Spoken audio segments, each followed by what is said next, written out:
অর্জুন আহত ও অভিমানী কণ্ঠে বললেন, হে মাধব, মানুষ এত নিষ্ঠুর কিভাবে হয়?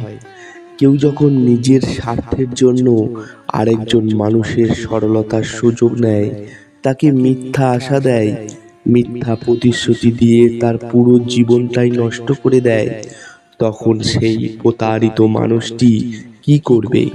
যে মন নিয়ে খেলা করলো সে তো দিব্যি সুখে আছে, আর যে তাকে নিজের থেকেও বেশি বিশ্বাস করেছিল সে রাতের পর রাত চোখের জলে ভাসছে। এই পৃথিবীতে কি ন্যায়ের কোনো অস্তিত্ব নেই সখা? যে আমার এত বড় ক্ষতি করলো সে কি কোনোদিনও শাস্তি পাবে না? ভালো মানুষদের কি এভাবেই সারা জীবন ঠকে যেতে হয়? শ্রীকৃষ্ণ স্নিগ্ধ হেসে পরম মমতায় অর্জুনের হাতটি ধরে বললেন, পার্থ, তুমি আজ এমন এক ক্ষতের কথা বললে যা তরবারির আঘাতের থেকেও গভীর। তরবারির আঘাত শরীরে লাগে, কিন্তু মিথ্যা আশার আঘাত সোজা আত্মায় গিয়ে বিঁধে যায়। তুমি ভাবছো প্রতারক জিতে গেছে আর তুমি হেরে গেছো। তুমি ভাবছো ঈশ্বর বুঝি অন্ধ, কিন্তু পার্থ, মহাকালের খাতায় কোনো হিসাবই বাকি থাকে না। এই মহাবিশ্বের সবচেয়ে সহজ, নিখুঁত এবং অমোঘ নিয়মটি হলো কর্ম। সেই কর্মের বিচার কিভাবে হয়, আর কেন প্রতারকের সুখ দেখে তোমার ঈর্ষা করা উচিত নয়, তা বুঝতে হলে তোমাকে এক বণিকের গল্প শুনতে হবে। উজ্জয়িনী নগরে সোমদত্ত নামে এক ধনী বণিক ছিলেন। তার এক গরিব বন্ধু ছিল, নাম মাধব দাস। মাধব দাস সোমদত্তকে নিজের ভাইয়ের মতো ভালোবাসতেন।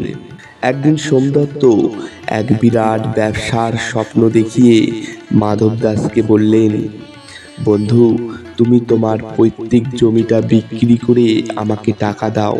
আমি কথা দিচ্ছি 1 বছরের মধ্যেই তোমাকে রাজপ্রাসাদ বানিয়ে দেব। আমরা একসাথে রাজা হব। সরল মাধব দাস বন্ধুকে অন্ধের মতো বিশ্বাস করলেন, কিন্তু টাকা পাওয়ার পর সোমদত্ত বদলে গেলেন। তিনি মাধব দাসকে চিনতেই অস্বীকার করলেন এবং তাকে তাড়িয়ে দিলেন। সব হারিয়ে মাধব দাস পথে বসে গেলেন। তিনি কাঁদলেন, কিন্তু বন্ধুকে অভিশাপ দিলেন না। শুধু আকাশের দিকে তাকিয়ে নীরবে বললেন, হে ঈশ্বর, আমি তো কাউকে ঠকাইনি। অর্জুন উদ্বিগ্ন হয়ে বললেন, তারপর সখা, সোমদত্তের কি কোনো শাস্তি হলো না? শ্রীকৃষ্ণ মৃদু হেসে বললেন, পার্থ, কর্মের চাকা খুব ধীরে ঘোরে, কিন্তু তা অত্যন্ত নিখুঁত। 10 বছর কেটে গেল। সোমদত্ত সেই টাকা দিয়ে আরো ধনী হয়ে উঠলেন। রাজ্যের সবচেয়ে বিশ্বস্ত মানুষ বলে সবাই তাকে চিনত। তিনি নিজের সমস্ত ব্যবসার ভার নিজের একমাত্র ছেলের হাতে তুলে দিলেন। কিন্তু একদিন সোমদত্ত দেখলেন তার সেই আদরের পুত্র সিন্ধুকে সমস্ত ধনসম্পদ ও সম্পত্তির দলিল চুরি করে অন্য রাজ্যে পালিয়ে গেছে। আর যাওয়ার আগে বলে গেছে, তুমি আমার বাবা নও, তুমি আমার কাছে কেবল একটা সিঁড়ি ছিলে। সোমদত্ত ভেঙে পড়লেন। তার মনে হলো বুকের ভেতরটা কেউ ছিঁড়ে নিয়েছে। সেই শূন্য প্রাসাদে বসে যখন তিনি চোখে জল ফেলছিলেন, তখন তার দরজায় এক বৃদ্ধ সন্ন্যাসী এসে দাঁড়ালেন। সন্ন্যাসী বললেন, আজ থেকে 10 বছর আগে ঠিক এই চোখের জলই তুমি মাধব দাসের চোখে দেখেছিলে। সেদিন তুমি ভেবেছিলে তুমি জিতে গেছো, কিন্তু তুমি জানতেই না কর্ম খুব সাধারণ একটি নিয়ম। তুমি যা দাও ঠিক সেটাই তোমার কাছে ফিরে আসে। সেদিন তুমি মিথ্যা আশা আর মিথ্যা প্রতিশ্রুতির মাধ্যমে মাধব দাসের জীবন নষ্ট করেছিলে। সেদিন তুমি কোনো জয় পাওনি, তুমি প্রকৃতির কাছ থেকে একটি ঋণ নিয়েছিলে, আর এই মহাবিশ্বে সেই ঋণ কখনো মাপ হয় না। অর্জুন বিস্মিত হয়ে বললেন, কি আশ্চর্য বিচার মাধব! তার মানে কেউ যদি আমাদের ঠকায়, আমাদের মন নিয়ে খেলে, তবে আমাদের প্রতিশোধ নেওয়ার কোনো প্রয়োজন নেই। শ্রীকৃষ্ণ বললেন, একদম নয় পার্থ। প্রতিশোধ নেওয়া মানুষের কাজ নয়, কর্মই তার বিচার করে। যে প্রতারণা করে সে হয়তো ভাবে সে খুব চালাক, কিন্তু সে জানে না কারো মন নিয়ে খেলা করা এই ব্রহ্মাণ্ডের সবচেয়ে বড় অপরাধগুলোর একটি।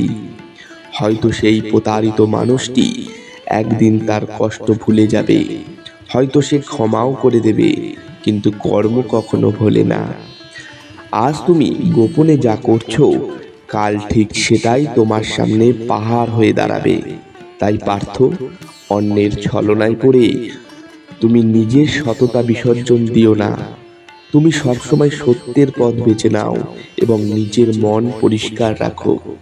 অর্জুন দীর্ঘশ্বাস ফেলে বললেন, কিন্তু কেশব, যে কষ্ট পায়, যার রাতগুলো না ঘুমিয়ে কাটে, তার কি হবে? কর্মের ফল আসতে তো অনেক সময় লাগে। ততদিন সেই বুকের যন্ত্রণা সে সহ্য করবে কিভাবে?